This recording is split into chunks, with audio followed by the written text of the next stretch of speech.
Достар, Қытаймен бизнестің 10-шы сабағында сіздерге айтайын дегенім, Қытайдың зауыттарындағы барлығы арзан деп, остатқы тауарларға алданып қалмау жөнінде осы видеода толық айтатын боламын.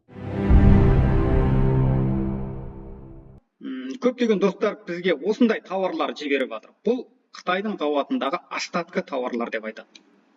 Көріңіздер.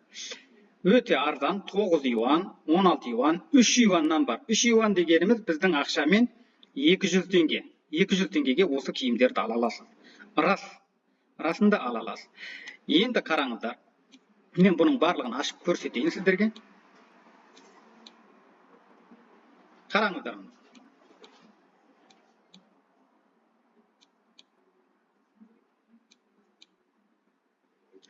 Міне, мына тауарларды көріңіздер. Мына курткаларда 20 юан дейді. Яғни 20-да 87.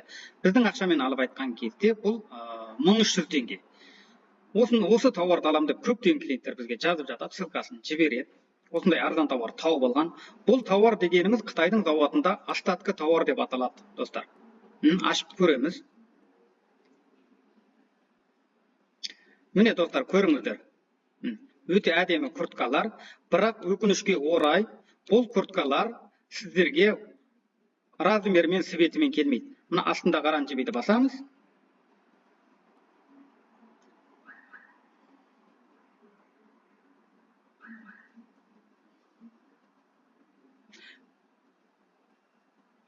Достар, бұл жерде айтайын деген, бұл тауарлардан размер таңдай алмайсың, свет таңдай алмайсың, тек қана қанша үштік сонша аласыз болды.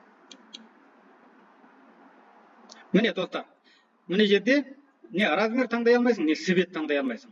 Көрдіңіздер ма? Тек қана осы жерде қанша үштік екенін жазасыз болды. Мына плюсті баса берсеңіз үштік саны жазылады. Бұл жерде минималды үштігі бар тағы. Минималды 33-тік алу керек дейді. Міне жерде көріңіздер, достар. Осыдан 33-тік аласыз, бірақ сізге бір мусор тауар келеді ғой.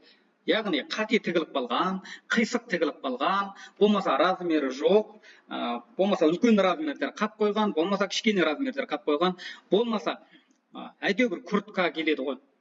Кардиган, халат, жалпы 33-тікке осыны салып жүреді. Мынаның ішінде бір-екеу бар болу керек, осындай әдемісінен бір-екеу бар болу керек, бірақ қалғаның бар кардиган, халат, сол сияқты бірдемелер салып жүреді. Өйткені біз кеше ғана істеп жүрген жоқпыз, достар. Біз ұзақ уақыт бойы істеп келе жатырмыз. Осының бәрін біз басымыздан өткергенбіз, басымыздан өткіздік. Сондықтан осындай тауарларға сіздерді ұрынып қалмаңыздар.